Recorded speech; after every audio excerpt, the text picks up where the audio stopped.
Crystal Palace datang ke Old Trafford berbekal hasil mengecewakan di pekan sebelumnya. Mereka kalah dari Brentford di rumah sendiri, sementara Manchester United menyambut dengan kemenangan atas VCSB di Liga Eropa. Harusnya mengalahkan Crystal Palace bukan hal sulit, tapi MU kembali ke hitoh, mengecewakan. MU menang 2-0 atas FSCB tapi kalah 2-0 dari Palace. Di tempat lain, Tottenham Hotspur yang baru mengalahkan Elfsborg di Liga Eropa melanjutkan tren positif. Spurs mengalahkan Brentford 2-0, memutus rekor tak pernah menang dalam 7 pertandingan terakhir di Liga Inggris. Walau hasil pertandingan berbeda, tapi MU dan Spurs masih sama-sama pecundang di Liga Inggris. Baik setan merah maupun ayam sayur masih nyangkruk dengan tim-tim seperti Everton, Wolves maupun West Ham di papan bawah. Hal ini kontras dengan penampilan mereka di Liga Eropa. Loh, kau bisa? Enaknya kita mulai dari MU saja dulu. Kita hibur para pengabdi setan yang baru saja kalah dari Crystal Palace. Setuju? Let's go! Musim ini Manchester United yang cuma bisa finish di peringkat 8 musim lalu mentas di Liga Eropa usai memenangkan gelar Piala FA. Di Liga Eropa, MU yang berjalan seperti motor yang bannya kempes sanggup finish di posisi ketiga. MU tinggal ngetem di 16 besar. Tentu saja karena MU bukan klub amatir, jadi nggak perlulah ya pakai playoff segala. Masa mau ke 16 besar saja harus lewat playoff? Nggak level. Tidak cuma itu, MU ke-16 besar Liga Eropa juga sebagai tim yang belum terkalahkan. United memainkan 8 pertandingan, mencomot 5 kemenangan dan 3 hasil imbang. Lazio, walaupun finish di posisi teratas, namun sudah kalah sekali. Bagaimana dengan Tottenham Hotspur?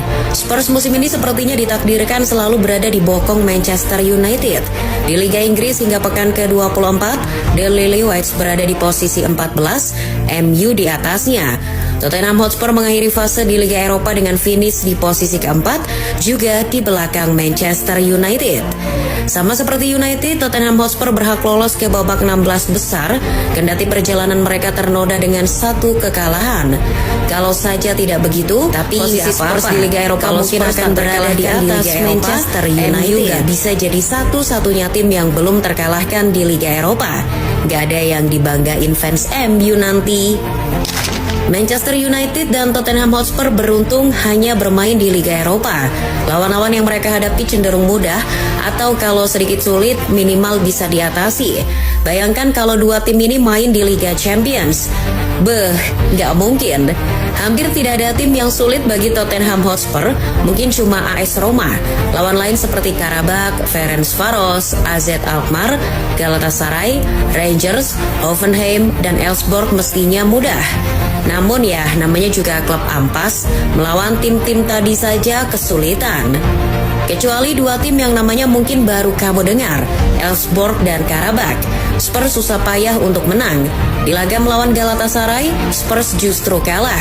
Dan seandainya Dejan Kulusevski tak mencetak gol menit 75, Spurs mungkin juga kalah dari Rangers. Sementara lawan-lawan MU di Liga Eropa sebenarnya juga cenderung bisa diatasi, walaupun dari segi kekuatan lebih merepotkan ketimbang lawan-lawan yang dihadapi Spurs. Di pertandingan pertama saja United mesti menghadapi FC Twente dan hanya bisa meraih hasil imbang. Pertandingan kedua lawannya lebih sulit lagi, yakni FC Porto. Beruntung MU bisa menahan imbang Porto walau dengan 10 pemain. MU kembali remis saat menghadapi Fenerbahce.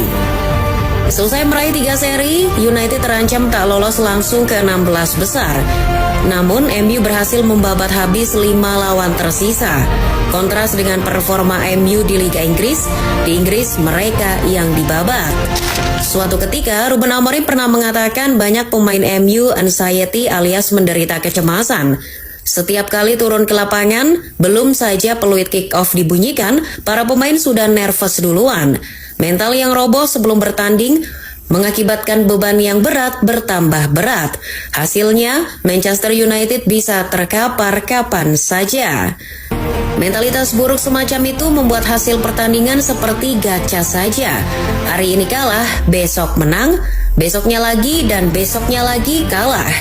Tapi lucunya hal semacam ini hanya terjadi di Liga Inggris.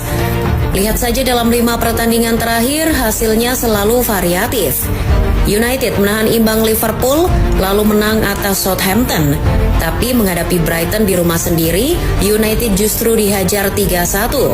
Setelah kalah telak di rumah sendiri, MU malah menang di markasnya Fulham.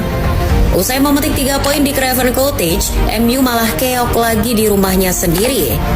Nah, inkonsistensi inilah yang tidak terjadi di Liga Eropa. Di Liga Eropa, para pemain MU sebenarnya masih suka anxiety, hanya saja karena lawan-lawan yang dihadapi enteng, mereka bisa mengatasinya.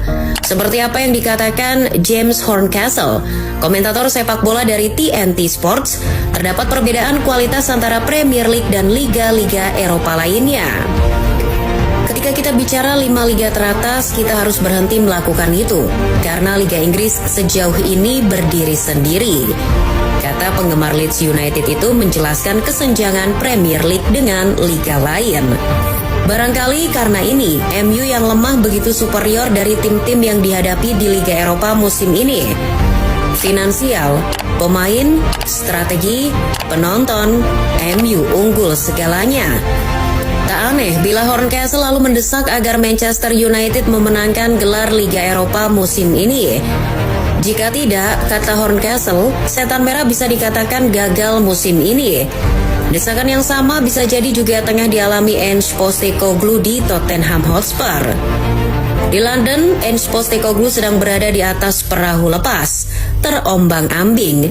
Separuh kepercayaan fans hilang, Big Ange dituntut segera membalikan keadaan. Bekerja di bawah tekanan karena Spurs terpuruk di Liga Inggris, Ange tetap yakin bisa meraih kesuksesan di tempat lain. Tempat lain yang dimaksud adalah Liga Eropa. Untuk itu, Ange bekerja keras demi hasil maksimal, meskipun taruhannya nasib di Liga Inggris. Ange pernah beralasan kalau performa buruk timnya di Liga Inggris karena cedera. Tapi kalau cedera yang jadi sumber masalah Spurs, berarti mereka juga akan kesulitan di Liga Eropa. Kenyataannya, cedera hanya membuat Spurs kesulitan di Liga Inggris. Mungkin itu karena kebetulan sejumlah pemain andalan yang cedera malah baru bisa bermain di kompetisi Eropa.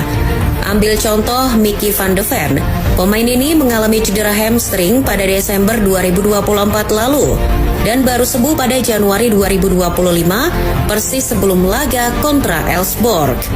Performa Spurs di Liga Inggris juga goyah karena pemain yang cedera di Liga Eropa. Contohnya James Maddison. Ange memainkan Maddison di laga melawan Hoffenheim, syukur menang, tapi kemenangan itu harus dibayar dengan cederanya Maddison. Sang jantung permainan cedera betis dan absen beberapa minggu, tak terkecuali di laga melawan Leicester di Liga Inggris. Dan di situ, The Lily-Whites yang bermain tanpa Maddison menahan malu di kandang sendiri. Spurs juga terancam tak bisa memakai Radu Dragusin dalam beberapa laga, sang pemain cedera ACL saat melawan Elfsborg. Baik Spurs maupun United, keduanya kini favorit memenangkan Liga Eropa. Namun perjalanan masih panjang, tim seperti Galatasaray, AZ Alkmaar, Real Sociedad atau Michelin akan menjadi calon lawan MU dan Spurs di babak 16 besar. Masih yakin mereka favorit? Ubur-ubur ikan lele, jangan mimpi ketinggian entar sakit le.